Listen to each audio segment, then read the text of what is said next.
Dulu ada kita tahu semuanya dia tidak memberangkatkan sekitar 30.000 jemaah. Ya, saya Dan tahu tuh, saya tahu. Kita boleh nyebut merek gak sih? Travel yang sudah berizin ya, itu kurang lebih hampir 5.000.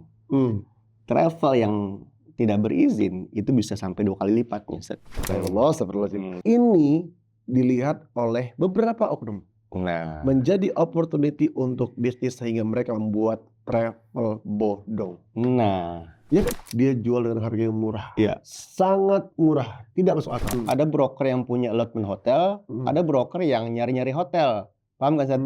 Travel kena ketipu. Nah, mereka ngambil ke broker yang nggak punya hotel nih. Memang tampangnya soleh ya, jenggotan.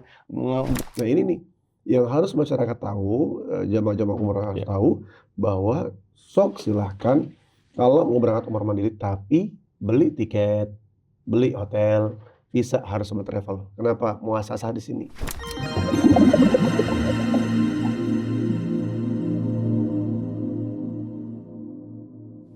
Assalamualaikum warahmatullahi wabarakatuh. Kembali di Skema Podcast. Kali ini kita akan membahas sebuah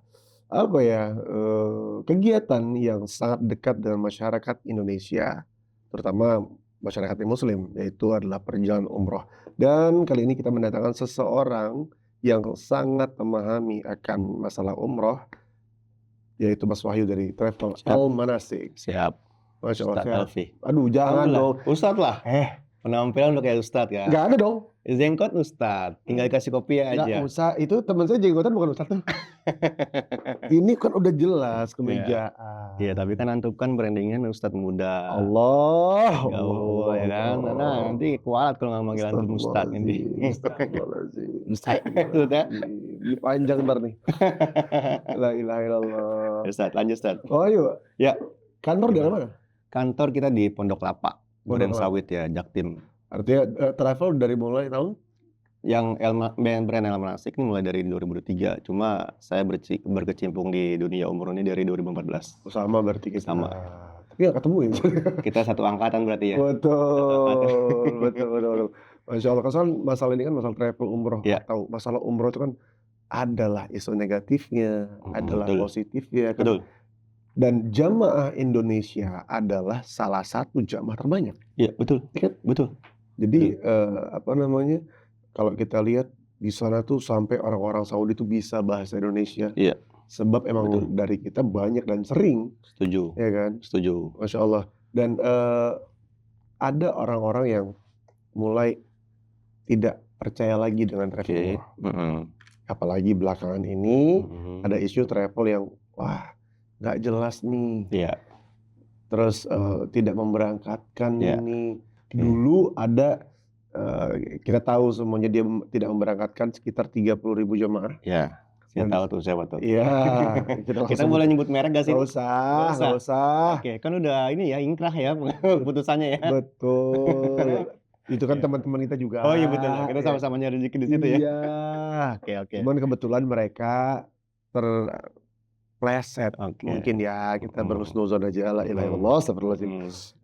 Dan mereka tidak berangkat 30.000 jamaah lebih. Dan sekarang muncul lagi nih.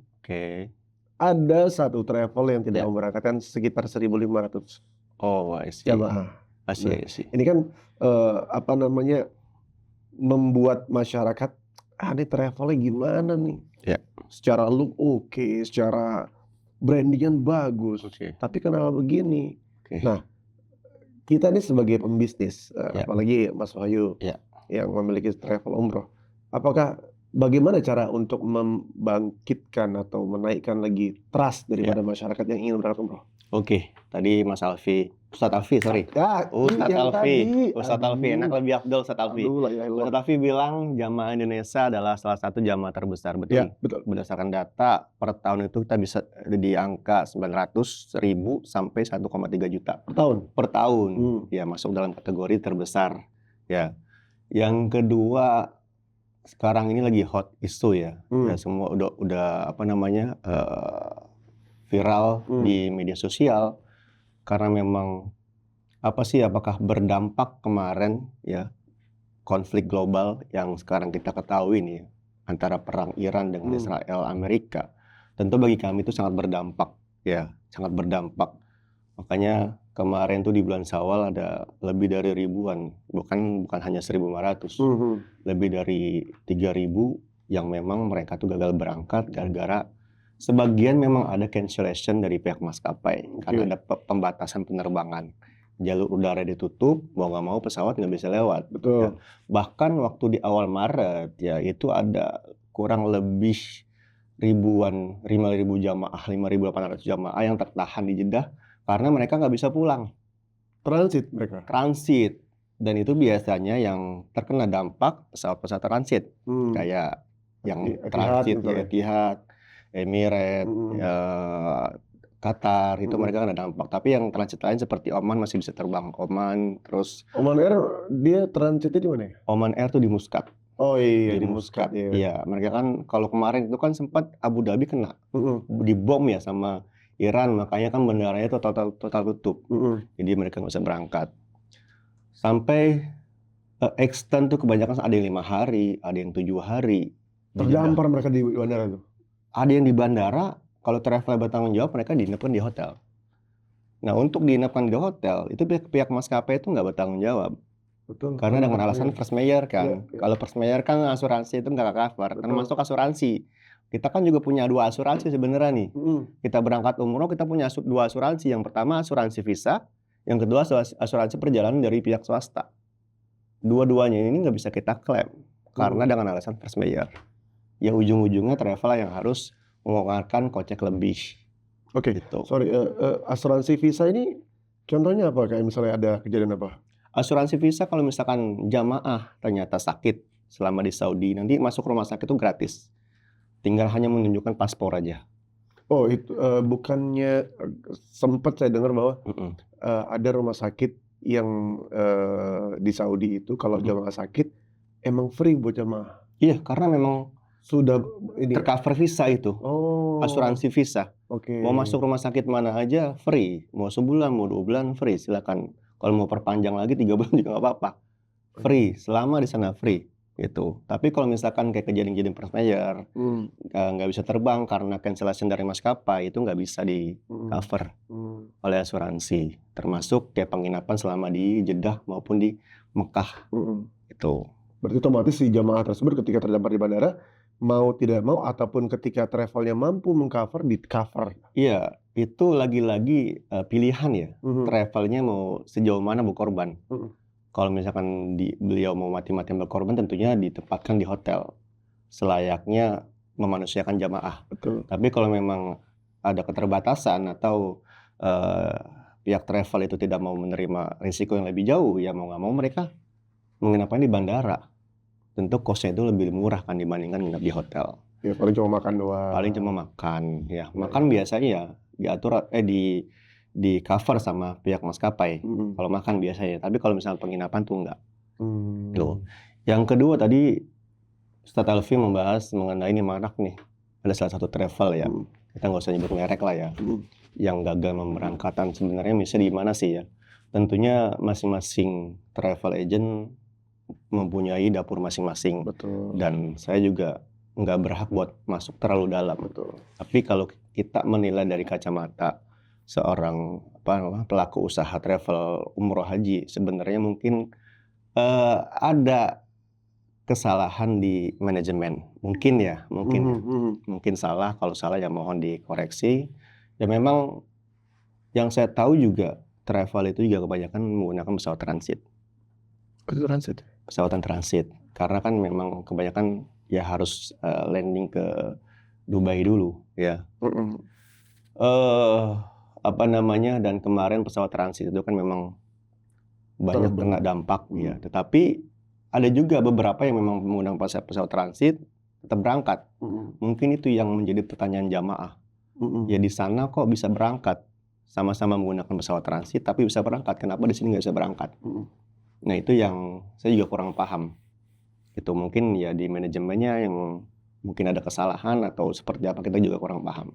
Dan saya juga nggak mau terlalu masuk dalam urusan itu, karena itu takutnya saya salah bicara gitu kan. Iya, bukan bagian kita. Bukan bagian kita, karena kita nggak tahu dapur mereka. Betul. Kan seperti apa. Nah, kita kan ngelihat trust masyarakat nih kan mulai kayak Gue gak percaya lagi sama travel umroh nih, gimana nih? Mau yang diberangkatin ABC, mau siapapun artis ataupun segala macam, trust mereka udah mulai kurang nih. Ini gimana bangkitin lagi nih? Itu dia. Terkadang jamaah Indonesia ini memang suka ditipu sih. La ilaha illallah. Emang gitu ya? Memang hobinya itu ditipu ya.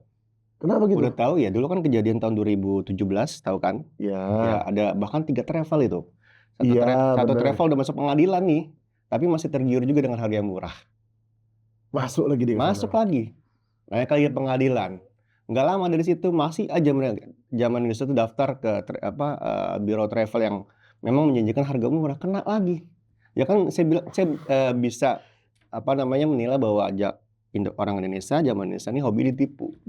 Udah tahu ada kejadian ini masih tetap nggak mau belajar dari kejadian lain. Itu. Yang kedua, ya memang sedikit banyaknya mempengaruhi sih. Ini adalah faktor eksternal ya. Kayak tadi kejadian perang, termasuk juga banyak kegagalan berangkat. Tetapi untuk minat sampai saat ini ya, sesuai dengan penelitian, minat jamaah Indonesia untuk pergi umroh itu tidak berkurang. Minat ya, keinginan. Betul. Minat, keinginan beda dengan action, beda ya. Minat, keinginan jamaah Indonesia itu tidak berkurang sama sekali, bahkan cenderung bertambah. Itu menandakan bahwa ibadah itu menjadi pilihan utama, prioritas. Dulu juga zaman COVID apalagi. Ya. Zaman COVID itu lebih-lebih, semua ditutup. Ya, tapi jamaah tetap ingin berangkat. Bahkan harus menempuh protokol-protokol yang luar biasa ribetnya kan. Sebelum berangkat harus karantina lagi 3 hari di sini. Sampai di sana karantina lagi 3 hari. Pulang karantina lagi 3 hari. Tapi tetap jamaah Indonesia mau berangkat. Itu yang saya bilang ibadah masih menjadi prioritas di mata jamaah Indonesia. Betul.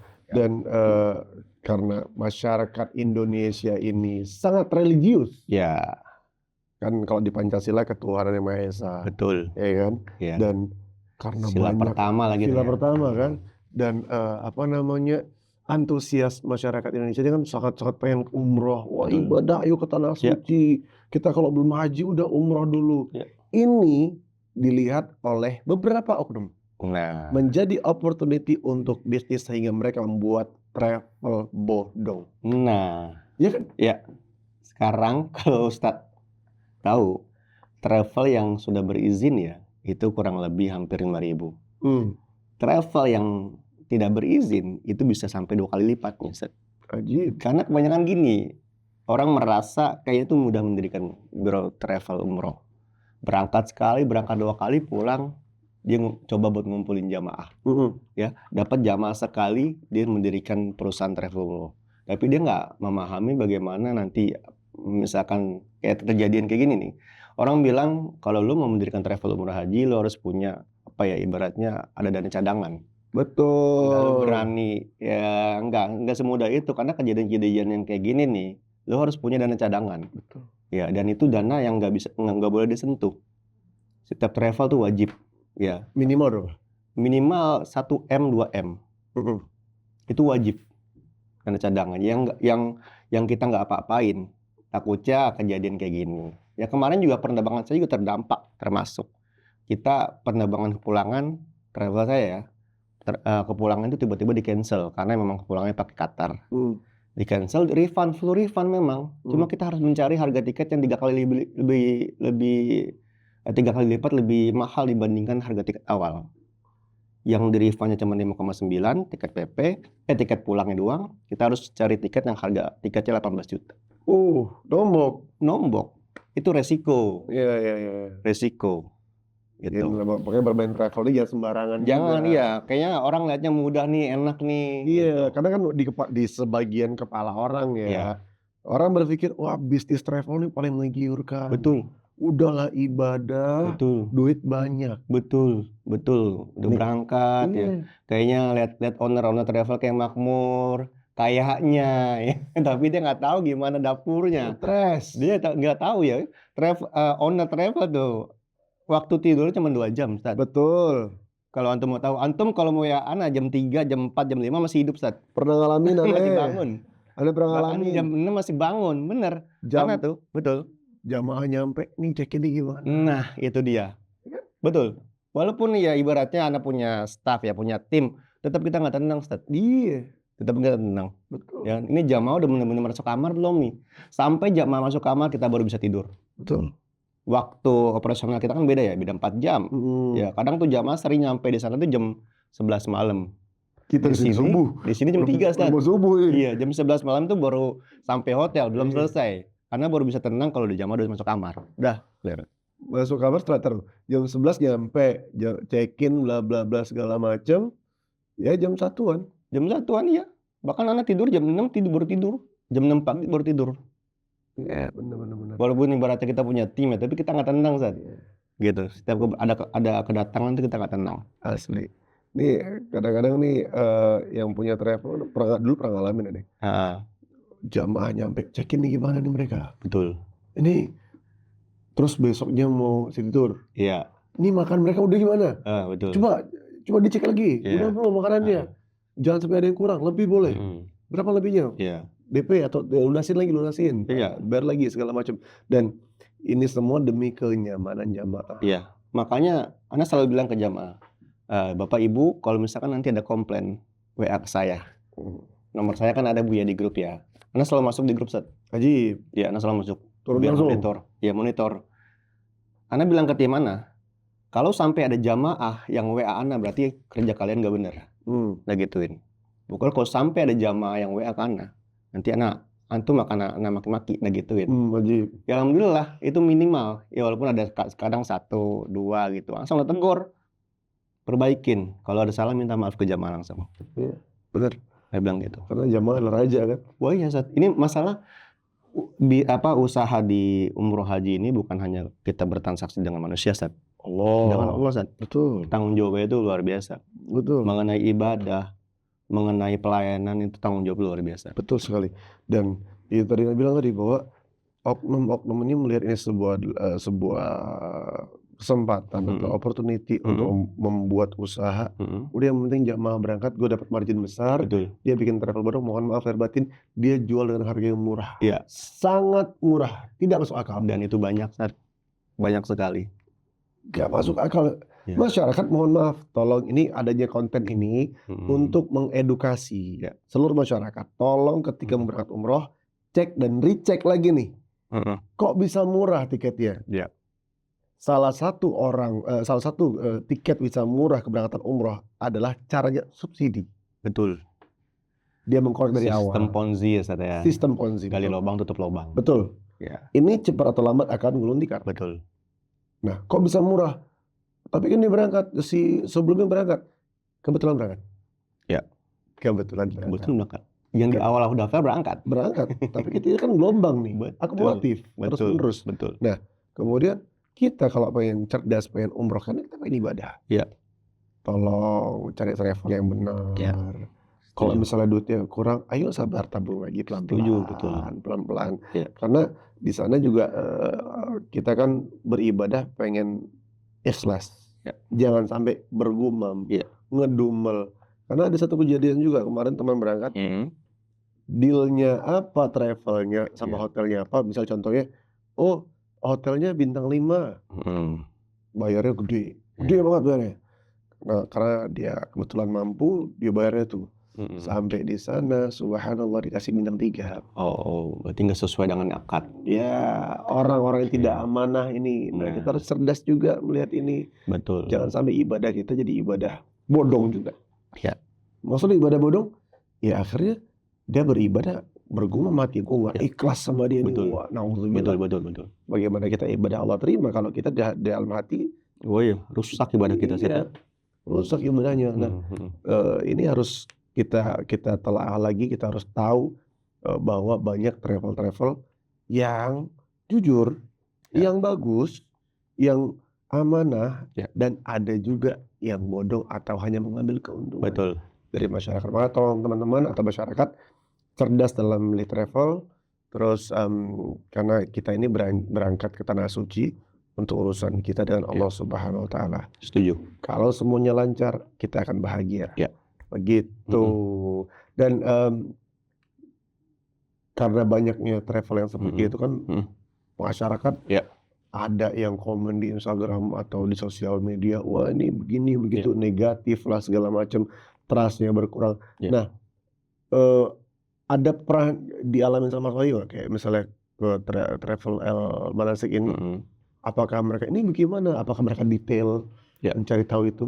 Ya tentunya, apalagi sekarang di eranya digitalisasi saat Betul. semua serba transparan gitu. Orang dengan memegang handphone aja nih udah tahu semua. Nah itu seharusnya yang bisa jadikan pelajaran oleh jamaah Indonesia ya. Kalau kita mau cari tahu kira-kira nih rasional gini harga nih, masuk akal gini harga nih, kan bisa dicek tuh harga tiket berapa. Ya kan? Iya, ada aplikasinya. Ada aplikasi. Komponen terbesar di umroh haji itu kan, di umroh ya khususnya itu kan tiket. Betul. Tiket itu hampir 60-70%. Betul. Kalau misalkan ternyata harga yang dijual itu cuman lebih selisih 1 juta 2 juta dari harga tiket, itu udah pasti nggak masuk akal. Betul. Misalkan ada orang jual harga 17 juta, 18 juta, 19 juta, itu udah nggak masuk akal. Udah pasti nggak masuk akal. Belum ada harga visa kurang lebih 2,5 juta sampai 3 juta. Iya. Belum nanti kebutuhan hotel di sana. Belum makan, belum mutawif, macam-macam. Iya, LE segala macam. LE segala macam. Itu kan bisa dihitung. Contoh tiket 14 juta nih. Harga visa 3 juta atau 17 juta. Iya. Belum nanti hotel taruhlah 3 juta. Itu 20 juta. Belum nanti bayar mutawif, bayar to leader. Ya. Paling rendah ya modal kita ya di angka 20, 21, 22. Kalau ada yang jual di angka 20, ya berarti nggak mungkin kan orang berbisnis tapi nggak mau dapatkan untung, nggak mungkin. Nggak mungkin. Kan? Apalagi orang berbisnis pengennya rugi kan nggak mungkin. Nggak mungkin. Pasti kan dia harus ada selisih kan buat menghidup operasional kantornya, karyawan dan lain-lain gitu. Jadi kalau jamaah lihat kira-kira ini rasional gak nih, masuk akal gak nih, ya, tinggal dicek aja gitu. Dan Mas Wahyu, boleh nggak sih jamaah? Kayak kan kita transparansi tadi. Betul. Jamaah ketika dia DP atau dia melunaskan, biasanya kan H- sebulan tuh harus lunas. Selesai, otomatis kan visa diurus. Visa bisa diurus kalau sudah ada tiket. Betul. Iya kan? Betul. Nah, untuk transparansi itu boleh nggak sih jamaah minta ke travel? Boleh nggak sih? Sangat boleh. Tiket segala macam, boarding pass. Boleh. Itu yang paling penting, Ustaz. Yang paling penting itulah travel adalah yang pertama komunikasi aktif. Yang kedua itu informatif. Informatif ini kita bisa membuktikan bahwa kita tuh punya PNR. PNR ini adalah kode booking bahwa menandakan bahwa kita udah block seat, Ustaz. Bisa tunjukin, Ustaz? Boleh. Sampai Desember kita udah punya block seat, Ustaz. Sampai Desember. Itu maskapai apa? Saudi. Oh, Saudi. Direct berarti ya? Direct. Kita juga langsung pesannya ke Saudi ya langsung.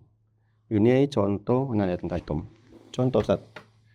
Yang menandakan bahwa kita sudah DP, sudah block seat untuk keberangkatan Desember. Artinya informasi ini bisa di-share ke mereka? Bisa. Kan? Ya, jamaah berhak. Nggak bisa saya share ya? Jamaah DP berhak memintakan kode booking. Yang menandakan bahwa travel ini memang benar-benar schedule-nya on schedule, yang memang sudah punya seat, dan tidak ada kemungkinan berubah. Gitu. Karena beberapa teman-teman hadapi dan alami, wah ini udah berangkat ke bandara nih. Udah nyampe bandara, tiba-tiba dibilang visanya nggak keluar. Nah, cocok. Iya kan? Cocok. Sementara ngurus visa harus pakai tiket. Betul. Dan ngurus visa juga harus hotel udah confirm sekarang. Udah confirm. Hotel, tiket udah confirm nih, baru visa diurus. Visa nggak akan mungkin keluar kalau ini dua nggak ada. Setuju. Iya kan? Ya. Ketika si perwakilan travel diminta mana tiketnya, wah nggak ada, visanya belum keluar, nanti saya sibuk. Ini nggak harus jawab. Nah ini yang dibilang amanah tadi. Iya, banyak kejadian saat kemarin juga beberapa kali mereka udah sampai bandara ternyata alasannya visanya nggak terbit. Kenapa ditanya oleh jamaah kenapa nggak terbit? Alasannya katanya sistem. Ini sering banget ini. Mereka tuh bersembunyi di balik kata sistem, Ustaz. Padahal nggak seperti itu. Kalau kita tahu, kita kan orang lapangan, Ustaz. Kita juga pelaku ya. Betul. Jadi sekarang regulasi visa itu berubah. Ya, visa itu bisa diterbitkan kalau kita sudah bayar lunas hotel. Betul. Kalau hotel belum dibayar lunas, pihak hotel tuh nggak mau ngasih approval, Ustaz. Nah, kode approval ini yang kita masukkan ke dalam sistem visa buat ngisi visa. Ya otomatis berarti si travel agent itu belum beli hotel. Kalau dulu memang masih bisa diakalin, Ustaz. Kita pakai efek PNR. Betul. Tapi sekarang nggak bisa. Udah langsung dia. Udah harus. Udah ngelok deh. Iya, bisa paling cuma 1, 2, 3, 4 orang doang. Kalau grup nggak bisa. Karena muasasa juga sekarang takut. Kalau mereka bermain curang, mereka ditutup, izinnya dicabut. Oh langsung sekarang? Langsung. Kemarin tuh ada lebih dari 70 dicabut. Muasasa dicabut? Iya, karena nakal. Contoh kenakalan mereka apa? Ya itu ngejual BNR, ngejual apa namanya BRN, ngejual BRN, terus yang mereka nggak, ya kan kebanyakan kasus jadi visa keluar nih, tapi jamaah sampai Madinah nggak dapat hotel. Itu kasusnya seperti itu. Emang nakal buat muasasa ini. Nah itu, bayangan cabut begitu. Itu saat. Dan itu sempat juga tuh kan ada berapa tahun tuh, 2 tahun lalu lupa. Itu viral juga, jamaah nyampe hotel nggak punya kamar. Iya, membludak dan mereka ya di emperan aja kan, kasihan jamaah. Tuh, karena emang ya travelnya ini bandel, nakal, muasasanya juga nakal. Gitu. Dan travel otomatis ya bukan mau nggak mau ya, bisa jadi bertemu dengan muasasa yang nakal, bisa jadi enggak kan. Ya kan kita belum tahu juga nih muasasa seperti apa. Betul. Terus LA-nya seperti apa di sana. Betul. Artinya di perjalanan, pengalaman dari Mas Oyu gimana? Kalau saya Ana kebetulan alhamdulillah kita kerjasama dengan muasasa itu dari tahun 2014 Aman tuh. Aman. Masya Allah. Ana gini Ana punya pola pikir begini. Ana nggak tergiur dari tawaran muasasa yang lebih murah. Dari provider hotel lebih murah kan, Ana nggak tergiur. Karena di dunia umroh haji ini riskan, Betul. Kalau misalkan contohnya antum nih udah kerja sama 3 tahun, 4 tahun dengan satu muasasa yang amanah, tiba-tiba datang muasasa yang baru, nawarin harga lebih murah, Ana nggak akan mau coba, Karena kita nggak tahu. Karena resiko. Masa ulang lagi kan? Betul. Dan ulang lagi kita juga nggak tahu ini amanah tahu nggak? Karena resiko. Dan kalau orang Saudi, orang Mesir, kalau dia udah percaya sama kita, udah percaya luar biasa. Tapi kalau udah nggak sekali dia kena, nggak percaya, udah nggak bakal percaya, Alhamdulillah Ana berhubungan dengan beliau dari 2014 sampai sekarang. Sama orang Mesir? Sama orang Mesir. Ya. Orang Mesir yang memang mereka punya hotel ya. Jadi di sana sistem reservasi hotel di Mekah Madinah itu beda dengan sistem reservasi di kita ya. Walaupun di sana kayak ada grup, kayak Accor Group tuh, misalkan Swiss, Pullman, Movenpick itu kan Accor Group ya. Tapi ada hotel-hotel yang memang nggak masuk dalam grup besar lah ibaratnya. Dan di sana tuh sistemnya gini, jadi hotel itu karena mereka nggak mau jualan ribet, mereka tuh jual ke broker. Ya. Jadi kalau misalkan ya memang kita mau nggak mau harus berhubungan dengan broker, karena yang punya kamar tuh broker. Iya, jadi di sana tuh ada 2 jenis broker, Ada broker yang punya allotment hotel, ada broker yang nyari-nyari hotel. Paham kan, Ya, jadi broker yang nggak punya hotel nih ngambil ke broker yang punya hotel. Ya. Orang kesekian lah dia ya. Iya, orang ketiga taruhlah. Nah itu yang membuat resiko. Kadang tuh yang travel kena ketipu, nah mereka ngambil ke broker yang nggak punya hotel nih. Memang tampangnya soleh ya, jenggotan, ngomongnya bahasa Arab ya. Tapi dikira orang kita, orang bahasa Arab tuh udah Masya Allah ya. Iya. Dikira orang kita, orang Arab tuh, wah ini orang soleh. Padahal banyak teman-teman Ana tuh yang memang bergerak di bidang travel ketipu tuh banyak. Kadang memang travel ini memang nggak nipu, travelnya memang ditipu. Banyak kejadian gitu, yang mereka jamaah terdampar. Mereka nih diinformasikan oleh orang brokernya, ada kok, tapi sampai di sana ternyata nggak ada. Ada juga memang travelnya bandel ini, tetap nekat berangkatin, memang mereka dia nggak punya hotel, ada juga. Gitu. Dan Jadi bisa lepas tangan. Iya, sampai sana juga lepas tangan, bahkan kabur. Iya benar. Ya bahkan kemarin tuh ya Allah, maksudnya ternyata travel dari Banjarmasin. Kemarin karena baru jemput jamaah ya.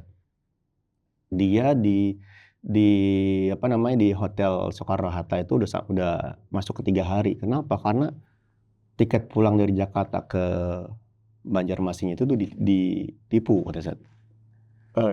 Ditipu. Jadi jamaah tuh kalau kita nyari tiket mendekati hari kan makin mahal ya. Ya. Yang normalnya 1 juta udah 3 juta 4 juta. Ya. Travelnya owner nahan-nahan, ownernya juga kan masuk kayak ditipu. Tapi owner nahan-nahan karena mungkin keterbatasan ini juga kan finansial juga budget. Semakin nahan-nahan semakin tinggi. Terakhir kemarin tuh yang masih belum dapat tiket juga, udah hari ketiga di Jakarta, tinggal pulang aja. Ada juga yang memang udah sampai Jakarta nih, mau berangkat, tiketnya nggak ada. Dan itu banyak, sejama-jama daerah tuh ya, dari Bangka, dari mana tuh ke Jakarta, mereka ternyata tiketnya nggak ada. Mereka percaya sama orang di Jakarta, ya biasa kan jama-jama aja, agen-agen daerah kan ngambil juga kebanyakan Jakarta, Iya. ya travel Jakarta. Beli paket, ya Anda dengar, tetangga Anda juga, Anda kan juga punya cabang di Bangka tuh. Kebetulan istri Ana juga orang Bangka, dan itu juga ustadz di kampung istri Ana. Ya beliau sampai jual tanah, sampai ini buat nutupin. Yang harusnya paketnya 15 hari, cuma jadi 7 hari. Ya karena itu lagi buat memangkas kos kan, supaya dia nggak rugi, nggak terlalu banyak. Itulah lika-liku. Dahsyat. Dan ini kan kita juga harus persiapan juga nih, bahwa tiket pesawat akan naik. Iya. Betul. Ya kan? Betul. Nah, ini masyarakat harus tahu juga bahwa dengan keadaan peperangan ini berdampak dengan yang namanya aftur, betul. bahan bakar kita, apalagi pesawat ya. Kemungkinan naiknya sekitar berapa persen ya? Bukannya kemarin beberapa maskapai udah mengirim surat edaran, ya. Belum menyebutkan angka pasti, cuma dia bilang kenaikan bahan bakar akan menjadi tanggungan travel agent. Betul. Gitu. Tapi Saudi masih belum nih. Oh, belum? Belum. Tapi beberapa maskapai udah. Karena udah berkirim aja edarannya. Ya makanya, walaupun kita udah DP nih ya, kita udah block seat, tetap ada berpengaruh. Karena aftur menurut informasi yang Anda dapat udah sampai 70% naik dari harga sebelumnya. Mau nggak mau akan ada penyesuaian harga tiket. 70%? Iya. Tapi kalau komitmen kita elemen nasib bagi jamaah yang sudah akad, sudah DP, tidak akan kena dampak perubahan harga. Itu komitmen kita. Iya, itu tanggung jawab kita. Masya Allah. Itu komitmen kita dari awal. Karena kita kan transaksi didasari dengan akad. Betul. Akadnya jelas. Semua jelas, tidak ada yang dirugikan, tidak ada yang diuntungkan, ya. Hak kewajibannya sama-sama rata. Masya Allah. Karena dan kita kan kalau ngomongin masalah isu-isu ini kan harus pakai data nih, Mas Wahyu. Harus pakai data. Dan saya punya gacoan di kantor ini. Siap. Di skemanya saya punya gacoan, orangnya kurus, orangnya slim. Orangnya suka makan mie juga.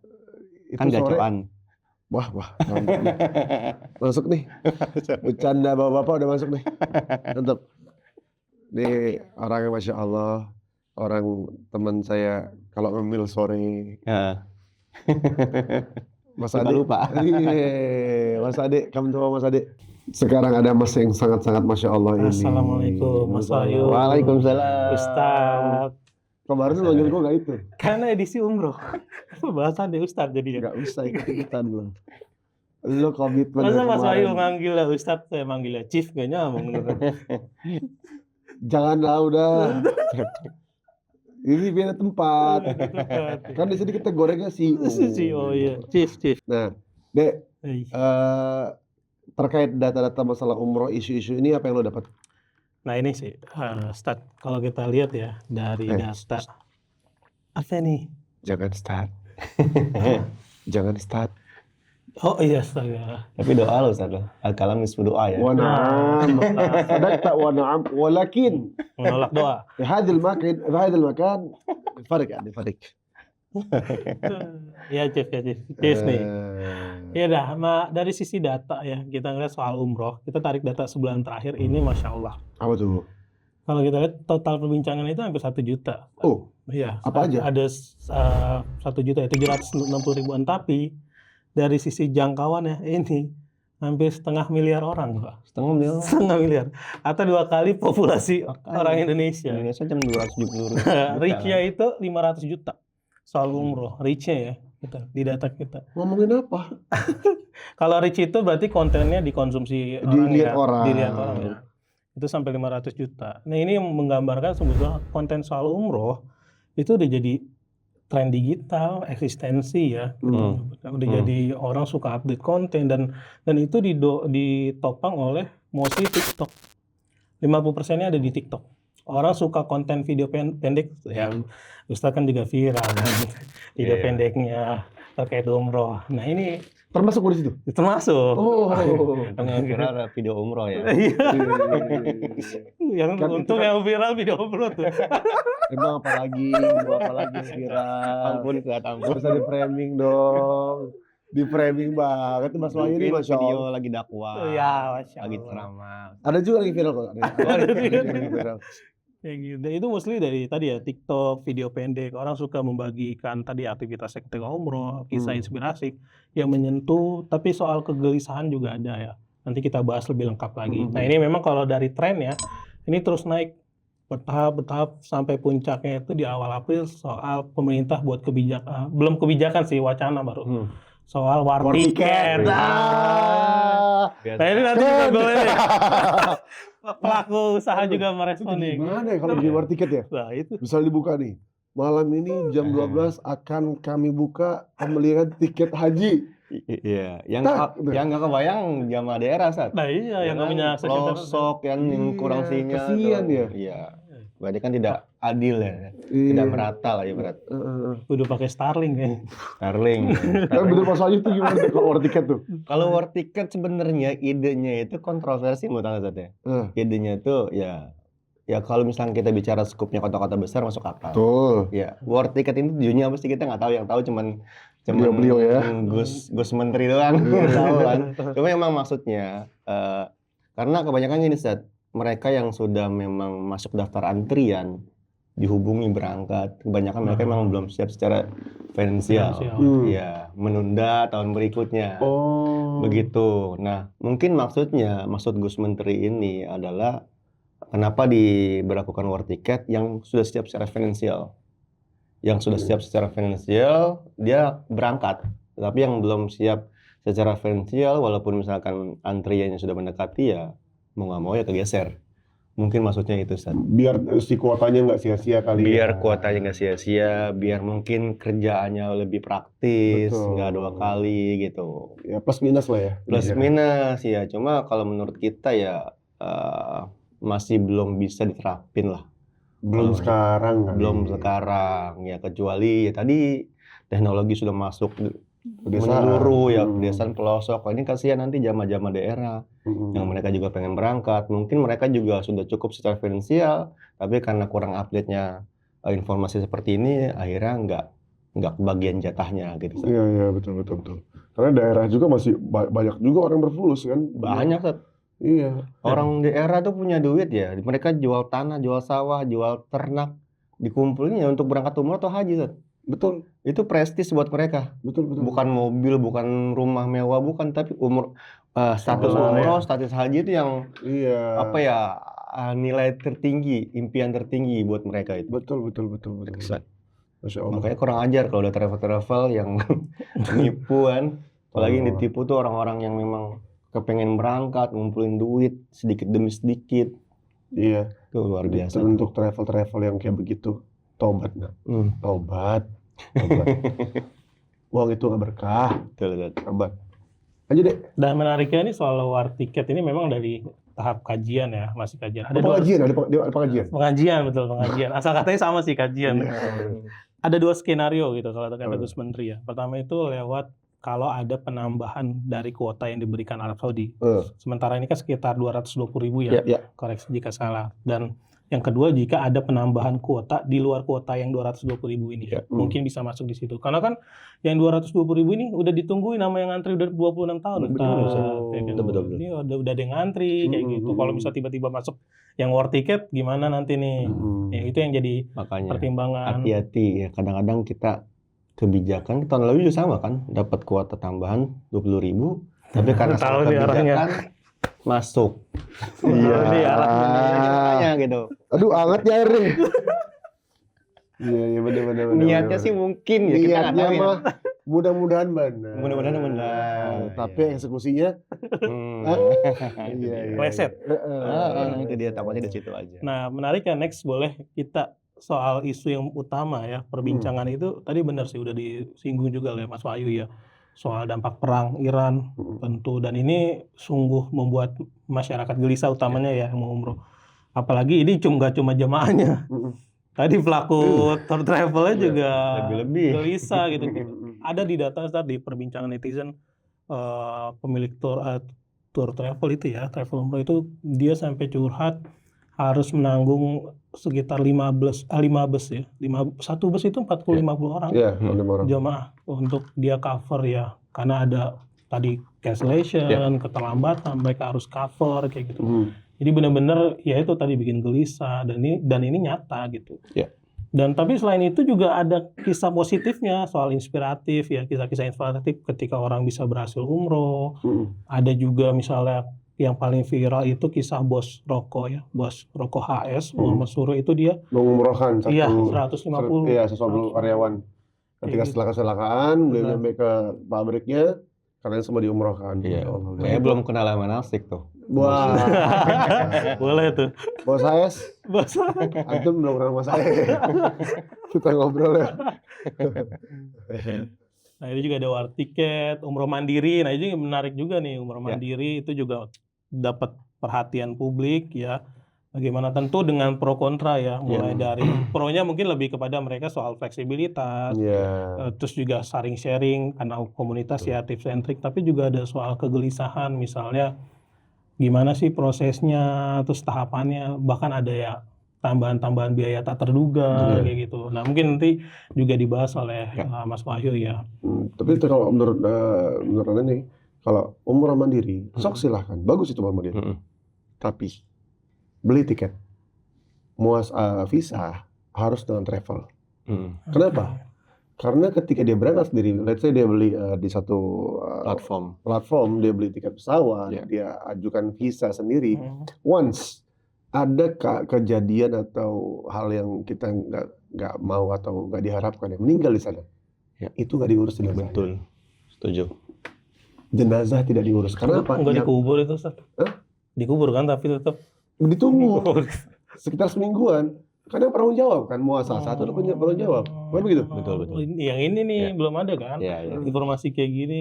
Nah ini nih yang masyarakat harus mengetahui juga, umroh mandiri emang enak, emang mungkin lebih murah daripada seharusnya. Dan belum tentu juga, San. Tapi nggak juga. Tadi ada biaya karena beli hotel dan segala macam, itu kan beda juga kan. Betul. Nah, cuman di sini mungkin lebih senggang aja waktunya. Ya, lebih fleksibel lah. Lebih fleksibel. Dan itu pun once ketika jamaah pengen, Ustadz atau Bapak, saya tidak mau ikut ini ya program daripada travel. Boleh aja. It's okay. Nggak masalah. Berangkat sama jamaah sering bisa. Betul. Di sana mau ke masjid atau mau segala macam. Yang jamaah ini city tour, dia mau kemana, sok silahkan, nggak masalah. Nah ini nih yang harus masyarakat tahu, jamaah-jamaah umroh harus tahu bahwa sok silahkan kalau mau berangkat umroh mandiri, tapi beli tiket, beli hotel, visa harus sama travel. Kenapa? Muasasah di sini. Betul. Yang bertanggung jawab kalau misalnya meninggal itu langsung, di mana visanya? Muasasah siapa? Muasasah si Adi. Oke, langsung kerjakan. Karena penanggung jawab. Nanti dari situ dihubungin, keluarga tahu segala macam. Gitu. Itu makanya untuk kalau misalnya jamaah-jamaah pengen umroh mandiri keren. Karena gue sering umroh mandiri, tapi ya gitu, sama travel. Gue beli tiket sama lo ya, gue beli hotel sama lo ya, bisa lo yang ngurusin, gue berangkat sendiri. Gitu. Setuju. Itu deh. Oke. Lanjut. Ya, next. Nah, boleh kita baca. Kita ngambil sampel 3 isu tadi ya. Dari sisi persepsi emosinya. Nah, ini menariknya kalau dampak perang Iran ini ada 2. Ya, pertama soal joy. Joy-nya mungkin lebih kepada tadi ya, kisah-kisah bisa umroh di tengah kondisi perang. Itu kan mereka sangat bersyukur ya. Salah satu yang contoh prominent mungkin Bung Kusnaini ya, komentatornya dia menyampaikan bagaimana pengalaman umrohnya di tengah konflik ya, rasa syukurnya. Dari sisi anticipation juga harapan, kita ngelihat harapan agar konflik ini reda, nggak cuma dari jemaah, pemilik travel umroh juga ya, karena tadi ya harga aftur sangat tinggi saat ini kayak gitu. Nah dari war ticket ini lebih banyak soal anticipation, mungkin disambutnya masih positif ya soal harapan terhadap, ya memang kalau tujuannya untuk menekan antrian ya possible kan, apa aja mungkin bisa dibantu lah oleh pemerintah, tapi di sini sisi kritikannya juga ada, misalnya dari sisi rentannya joki ya, namanya ada war tiket konser aja ada jokinya. Kepikiran lo Mas ya? Masnya kepikiran lo? Betul ya, potensi-potensinya korupsi kan, itu juga ada tuh. War tiket konser aja ada jokinya. betul. Iya. Apalagi ini kan Iya. minat paling tinggi umat Islam. Betul. Masalah kesenjangan akses tadi ya, teknologi internet juga, atau ada yang pakai bot, mungkin nggak pakai joki, pakai bot, ya bisa juga Dia kan. high tech kan dia. Iya. Benar. Nah itu juga jadi sorotan. Selain itu kalau umroh mandiri ini yang menarik, ada pro kontranya. Kita lihat tadi soal harapan positifnya lebih ke fleksibilitas, tapi juga narasi kritikan atau marahnya itu mungkin lebih pada gelisah, persepsi bingung, ini kayak gimana sih tahapannya, terus juga ada gak sih biaya tersembunyi yang mungkin bakal muncul nanti ketika kita umroh mandiri ya tadi ya. Kayak Mas Wahyu bilang, mungkin bisa lebih mahal juga kayak gitu. Nah itu yang dinamika sih terkait umroh yang kita anggap sebulan terakhir, Ustaz. Oke. Nah kayak Mas Wahyu, misalnya umroh mandiri nih. Sebagai pelaku ya, sebagai pemilik travel. Nah, apakah harga tersebut bisa sama atau bisa lebih murah atau bisa lebih mahal? Oke, sebelum masuk ke situ, saya masuk ke payung hukumnya ya. Memang semenjak ada Undang-Undang Nomor 14 ya, pasal kalau nggak salah pasal 8687 yang umroh itu bisa berangkat yang pertama melalui PPIU, yang kedua melalui mandiri, yang ketiga melalui kementerian. Nah, kita menggarisbawahi yang mandiri. Mandiri ini apa sih? Mandiri adalah perorangan, bukan kumpulan, bukan komunitas. Apalagi orang yang memang sengaja mengakomodir, mengkoordinasi, ya selayaknya mereka berlaku seperti PPIU. Nah ini yang harus digarisbawahi. Ya, kalau mereka misalkan Mas Alfi sendiri berangkat, it's okay, no problem, nggak masalah, nggak melanggar undang-undang. Ya, tapi misalkan Ustadz Alfi ternyata mengakomodir nih Mas Ade, keluarga Mas Ade dikumpulin dan bayar lewat Ustadz Alfi, nah itu yang melanggar undang-undang. Itu yang. Yang kedua, apakah harga bisa sama atau lebih murah? Ya belum tentu juga lebih murah, bahkan kadang bisa lebih mahal. Resikonya umroh mandiri, yang pertama dia harus sudah matang mengenai pengetahuan minimal pengetahuan lapangan selama di sana ya. Yang kedua dia harus siap finansial di awal. Karena kalau kita daftar di travel, kita cuma bayar DP doang. Betul. Ya, misalkan ketentuan dari travel DP 5 juta. Udah cukup sampai nanti mendekati kebijakan 1 bulan terakhir baru pelunasan. Tapi kalau umroh mandiri enggak. Umroh mandiri kan beli tiketnya FIT. Dan tiket FIT itu nggak bisa kita DP. Kita harus full payment. Yang pertama itu. Yang kedua nanti visa juga.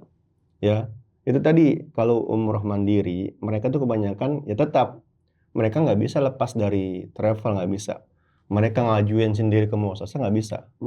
Sangat itu udah pasti nggak bisa, Pak. Yang pastinya umroh mandiri tetap melibatkan travel. Tapi travel ini juga sebatas tanggung jawabnya ada keterbatasan. Karena yang diambil paketnya itu nggak full paket, yang kadang kan umroh mandiri itu recah ya. Mereka beli tiket sendiri, tapi beli visa di travel. Ya paling travel bertanggung jawab hanya di visa aja. Ya selama misalnya di bandara, misalkan ada kegagalan berangkat atau ada cancellation tiket, travel nggak bertanggung jawab. Selama di sana misalkan ada kejadian apa, travel juga nggak bertanggung jawab. Travel hanya bertanggung jawab untuk mengeluarkan visa aja. Betul. Itu tadi kejadian sakit, kejadian kesasar, hilang, atau apalagi naudzubillah menjalik yang meninggal dunia. Itu biasanya kalau kita berangkat dengan travel kan ada pihak travel, DTL yang mengurus. Betul. Bahkan kalau kita misalkan ada jamaah yang sakit nih atau jamaah atau ada penumpang yang sakit di pesawat nih, yang ditanya siapa? Tour leader. TL mana nih? Gitu. TL mana? Karena yang akan dampingi selama proses TL. Misalkan ada pendaratan mendadak, darurat, itu yang akan dampingi TL. Misalkan sebelum keberangkatan ternyata jamaah sakit dan harus stay di Jeddah atau di Mekah, yang harus dampingi siapa? TL. Tapi kalau misalkan mandiri, nggak bisa. Siapa yang harus mendampingi? Nggak ada. Yang ketiga adalah, kalau saran saya, semua berhak untuk ibadah ya. Oke, saya setuju. Tapi juga jangan kita karena tergiur. Biasanya itu orang itu termakan berita-berita yang, wah, 1 orang 2 orang berangkat, mereka biasanya kan posting tuh ya di Instagram ya. Harga sekian, harga sekian. Tapi yang kebanyakan mereka tuh nggak transparan. Ya yang ditampilkan hanya biaya-biaya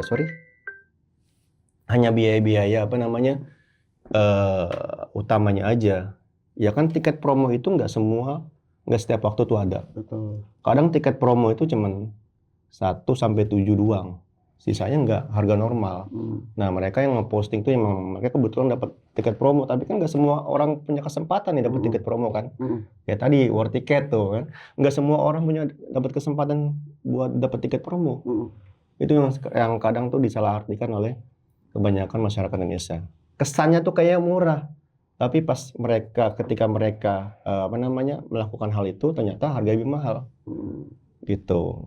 Kalau misal kayak bis nih, kita kan naik bis itu kan kalau grup sama aja kita patungan, ya kan. Kalau naik taksi sendiri itu pasti lebih mahal. Terus mengenai pendampingan mutawif, biasanya kan kalau umroh mandiri itu tanpa mutawif ya. Apalagi mereka-mereka yang baru, kalau yang udah sekali 2 kali umroh, mereka udah paham lah ibaratnya.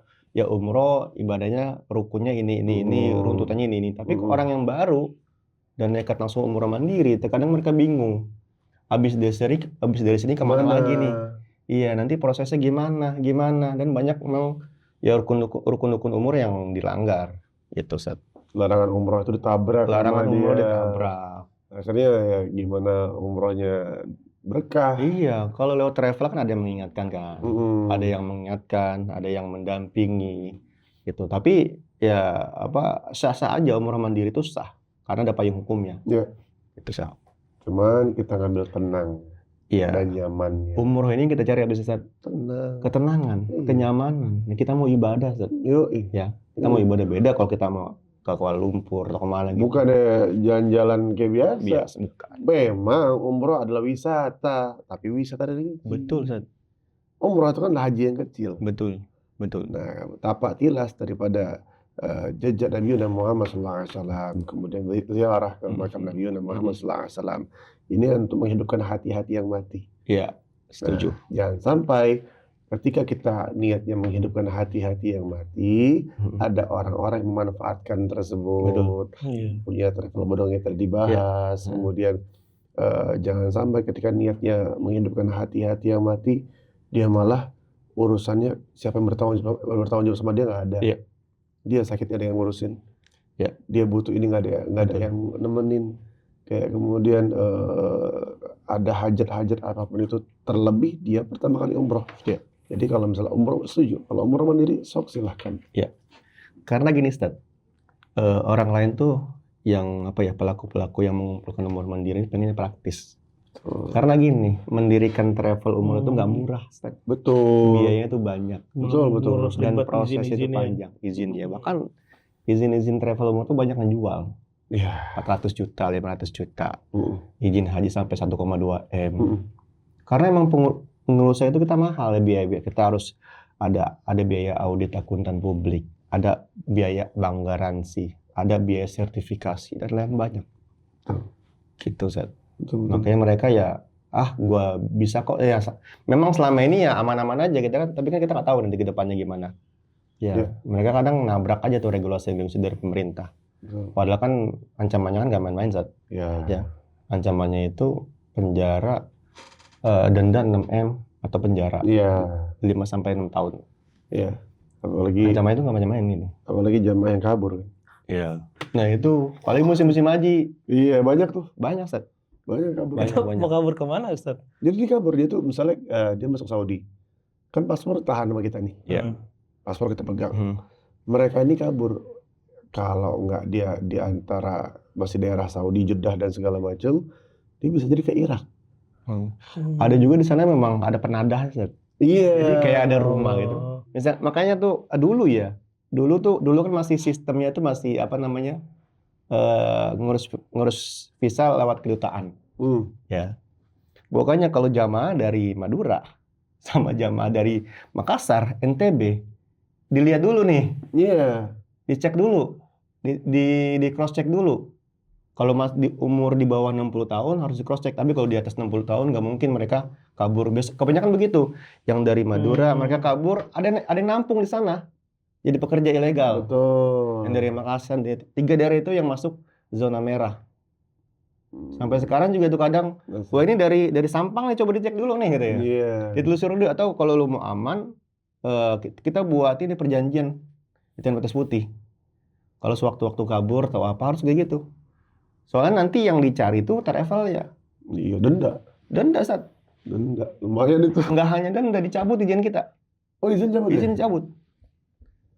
Dulu sempat kita ada jamaah nih, dia dari Bandung memang. Ternyata overstay, ya. Dia berangkat bareng jamaah Sat, tapi di sana dia extend jadi mutawif. Oh, iya. Nyambi. Nyari duit. Karena gaji mutawif Gede. Sekali berangkat tuh bisa sekitar 2.500 real tuh berapa tuh? Sekitar 12 juta. Sebulan mereka bisa dapat 30 sampai 40 juta. Tertarik kan? Tertarik. Makanya kadang tuh udah dapat ini. Kadang tuh gaji mutawif itu customer lebih besar dibandingkan operasional direktur. Betul. Kalah gaji kita. Iya, kadang kita kalau lagi wah ternyata harus nutupin ini ya kita nahan-nahan kan. Tapi kalau mutawif mau travel bodo amat digaji. Tetap ya sebulan dapat segitu, 30 sampai 40 juta lah kalau dia misalkan sebulan dapat 3 kali keberangkatan atau 4 kali keberangkatan. Betul. Makanya mahasiswa yang baru lulus senangnya kerja di sana, mutawif. Iya, apalagi sekarang banyak mutawif yang ilegal, Sat. Banyak. Karena igoma mahal, Sat. Mahal banget sekarang. Mahal. Terakhir 14.000. Iya. 14.000 real itu sekitar berapa tuh? Kalau dirupiahin. Kali hampir goceng ini kan? Iya. 4.800-an. Itu mahal banget igoma itu KTP. Sekitar 80 jutaan lah, 70 juta. Kayak ID. Kayak kitas. Kalau di kita kitas kan? Iya. Kalau di sana igoma namanya. Igoma. Nah, mereka yang kebanyakan nih yang lulus dari Mesir. Kadang tuh mereka yang masih mahasiswa di Mesir liburan 4 bulan, mereka masuk tuh Saudi. Jadi mau tahu ya, tapi ini terkonfirmasi saat waktu kita riset datanya yang umroh mandiri itu ada yang komen kalau cari mutawif hubungi ya. Jadi dia share di media sosial. Kita ada mutawif nih, kalau butuh mutawif kesini ya, hubungi ya, kayak gitu. Ya. Nah, ini mungkin yang terjadi.